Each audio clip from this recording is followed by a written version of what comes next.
I'm here with Henry Diltz. What's up, Henry? Hey, hey. We're in Laurel Canyon taking some photos, and it's been absolutely incredible. And I just want to have a conversation about Woodstock. Yeah, Woodstock.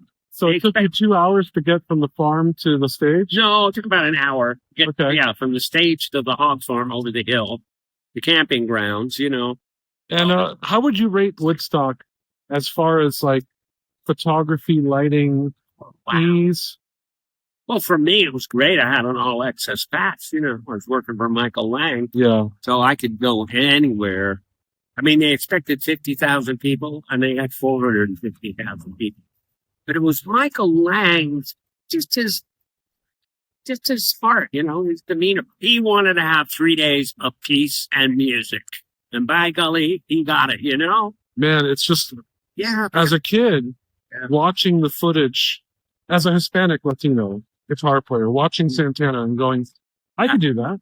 It's freaking cool. But then also the Who footage, the Who just like exploding all over the stage. And that was supposedly a bad night, but still it was like life-changing.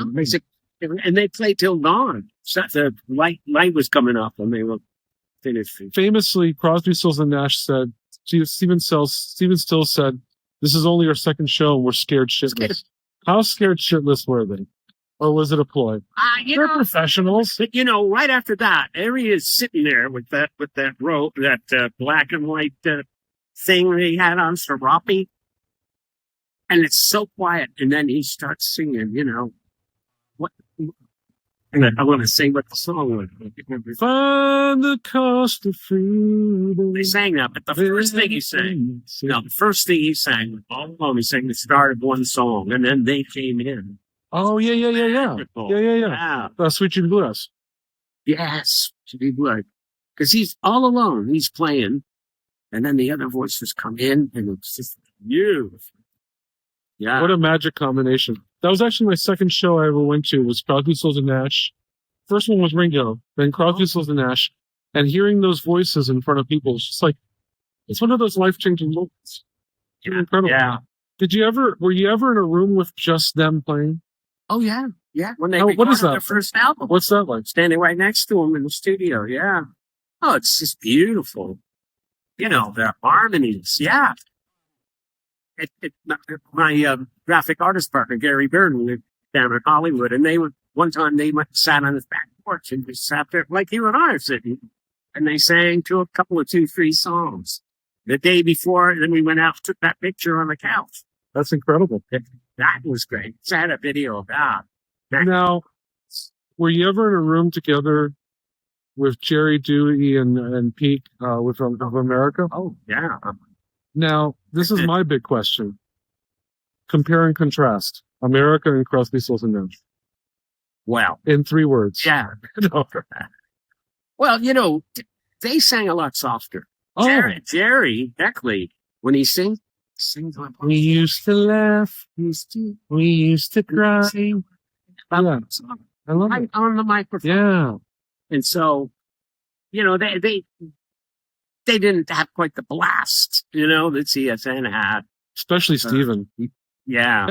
And sometimes, mostly Steven and Cross. Because when Cross, man, I mean, those yelps at the end of Ohio, it's amazing. Yeah. You really feel the pain. When Graham describes how he first meets them and they sang a song and he said, sing it once more. And then he said, sing it one more time. And he put his part in there and he said, we all fell down. I mean, wow. It's perfect timing. And the last question is, what was Graham and Joni's house like? Oh, great little wooden house right up the street here on Lookout Mountain. Did they really have 2 cats in the yard? I never saw The cats were a legend. I was up photographing Joni in the yard there and in the windowsill of her little very, very, very fine house. It was great. All wooden with a big grand piano in the middle and beautiful, mosaic things. I mean, pieces of cloth. That was great, Just the way you'd think. Boy, oh boy. My God. Well, Henry, thank you, man. This has been an incredible experience. And it's great that we're sitting here on Love Street. Absolutely, here in Laurel Canyon, where it all began, right across from the Canyon Country Store. I used to drive up and down this thing a couple of 2-3 times a day when I lived up here in the 60s and 70s. You know? Man, it's beautiful. Yeah. It's really great. So what has changed on this block? Not too much. Cars are new. The cars are new. Not that one, but the cars are You know, new. most of the houses are exactly the same. There's the rumor that says if you ran out of gas, It you goes just down. goes down. Yeah. And that's where the club. What was the club that had the riot that inspired Yes, that's Stephen right. to write for what it's worth? Right on Sunset Boulevard. And what's the name of that club? Scene? Right. The Scene? No. It was a little club that, I never actually went in that club. It was in the middle of the street, you know. It's easier to say what clubs you didn't go to. Right, yeah. I was at the Trip. The Trip. You know. What was your For the favorite whiskey. club to shoot pictures in, and your least favorite club to shoot Yeah. pictures in? Well, the Troubadour's nice because It always is. you could sit up on the balcony and look down, you know. I didn't take pictures in the Trip. I sang there, you know. But I loved that place. That was great. And they closed it. It was an old nightclub, you know, and it had Yeah. tiers of tables going down, and then the stage and open windows looking down over Hollywood. So beautiful. But the whiskey, that was okay too. If you get up in the balcony. And, I see old pictures of the whiskey, and it looks completely different with the go-go cages and the white Right. background. hey, See, the whiskey now, it's just the vibe I get with it is so 80s metal. Yeah. But Okay. it's incredible that Mahavishnu played there. Yes played there. yeah, Chicago. And of course, you know, I mean, Johnny Rivers, wow, you know, the beginning of the scene. of course, I saw him there. And one of those go-go dancers was my neighbor up on Lookout Mountain. Cool, man. Yeah, All right, man. Well, this is awesome. Thanks, Henry. a great time. You're the man, buddy.